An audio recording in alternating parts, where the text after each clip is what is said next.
Hi guys! So today I've teamed up with X-Men to bring you this Nightcrawler look to celebrate the release of the film, X-Men Apocalypse, on Blu-ray, DVD and digital download. Nightcrawler is one of my favourite mutants. I think he's adorable and I love his look, especially this newer version of him, so this is the one I really wanted to have a go at doing. So instead of buying ears for this look, I decided to make my own, which was a bit of an adventure. I've never done this before, but I'm really happy with how they turned out. So I sculpted my ears on a cast of my own ears. My casts are a bit messy and I really need to redo them, but I will link to my friend Klaire's video teaching you how to make your own down below if you're interested in making your own. So I bulked out the ear shape first, and then I started adding details and taking clay away and then adding clay back and just messing around with it until I was happy with it. I'm sculpting with Chavant Plastiline, but you can use plasticine if it's just easier for you to get your hands on. So while you're going through this process, try to keep the edges blended out nicely so that they'll be nice and thin and easy to blend into the skin when it comes to applying them later on.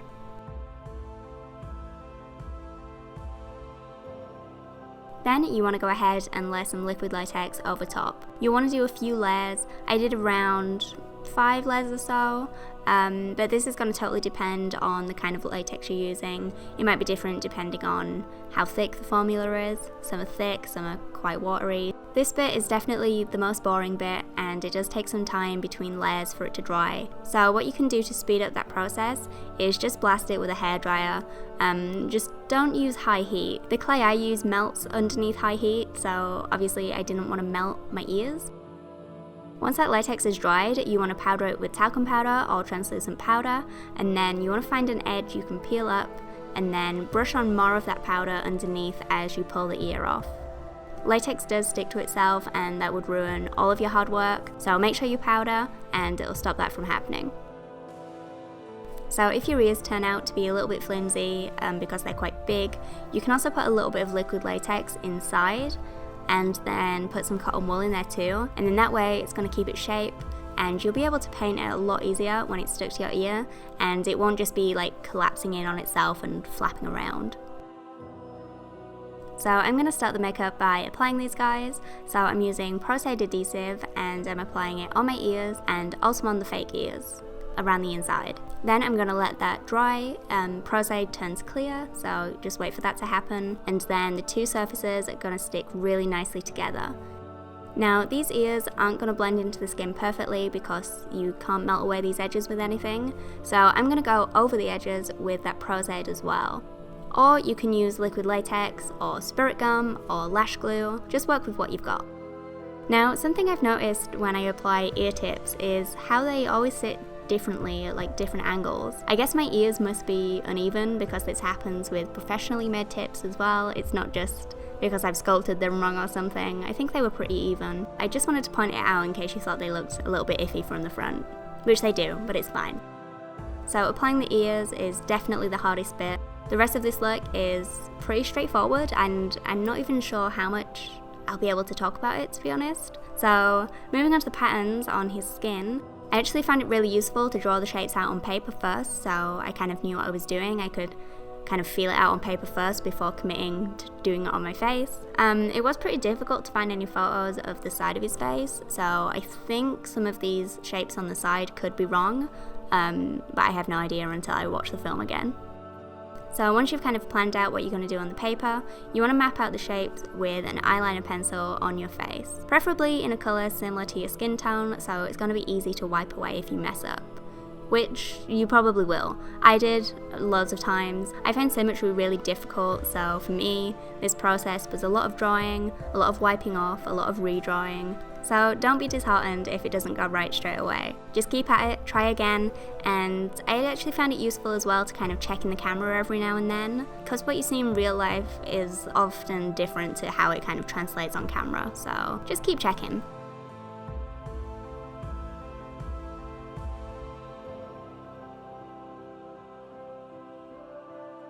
So once you've mapped out your shapes and you're happy with it, next you want to go over everything with liquid latex or lash glue.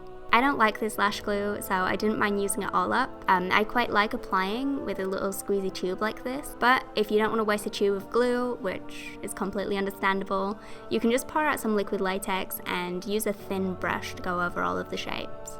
I also use this little sculpting tool as well, just to clean up and reshape those edges if I needed to.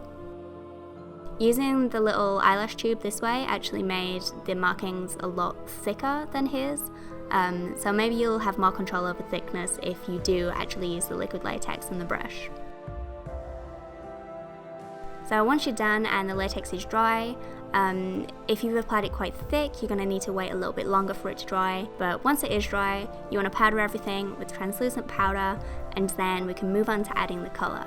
I've gone ahead and put my contacts in now because I know I'm going to be using a water activated paint, so if my eyes water after I've applied the makeup, then it's just going to streak and it's going to ruin everyone's day, so bear that in mind if you're also going to be wearing water activated face paints.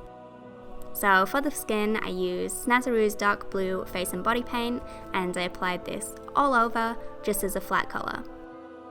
Around the eyes, it is going to crease and crack, so you might want to apply a similar coloured eyeshadow if you have one. I did that, and then I actually decided to add a little bit of a darker shade around the eyes too, just because I like how that looks on me personally, but it's up to you whether you want to do that or not. Personally, I would really love to see Nightcrawler rocking a smoky eye with some lashes, but maybe I'll save that for another day. I did add some black liner to my upper and lower waterline though. Next, I added some dark blue lipstick to the lips because it's going to hold up a lot longer than the face paint will. I guess I got lucky that I actually have a dark blue lipstick. I guess most people won't, so alternatively I guess you could use a dark blue grease paint if you don't want to buy a blue lipstick. Then I went back to that darker eyeshadow from before and I added some of that onto the shadowed parts of the ears.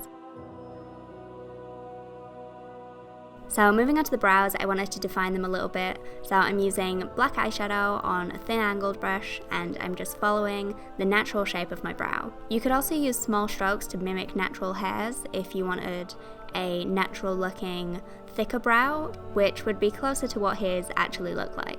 Now you can leave it like this if you want, you're definitely going to be able to see that texture in real life from up close, but if you're taking photos it might look a little bit flat, so you probably want to add a highlight. So I added the tiniest bit of watered down sky blue face paint to the highest points. So moving on to the hair, I actually used this 70s shag wig because it was the only thing in the costume shop that was anywhere near the kind of thing I wanted, and I didn't have time to order one, so I really just had to work with what I had. So I sprayed a bunch of hairspray on the fringe and then I weighed that down and kept it all together with a clip while that dried, and then I cut off a bunch of the length at the back, and then you can kind of just messy it up with the hairspray as well. Then the fringe wasn't quite long enough, and the fringe is one of my favourite bits and I feel like it's pretty important for his new look, so I added these extensions that I never ever wear, so I didn't mind cutting them up or anything. Then I cut them down and I sprayed a ton of hairspray again to keep it in place. Then I'd planned to add his blue streaks with a coloured hairspray, but it just wouldn't pick up on the black at all, so I used some of that face paint again, and it actually worked out pretty well. If you have longer to get everything ready for this project than I did, then you'd be much better off getting some clip-in extensions, some blue ones if you can find some, because face paints and hairsprays are crispy and no one wants crispy hair. But then that's it. I really hope you enjoyed this video. X-Men Apocalypse is already available for digital download and it comes out on Blu-ray and DVD on November 7th, so make sure you check that out. As always, thank you guys for watching and I'll speak to you next time.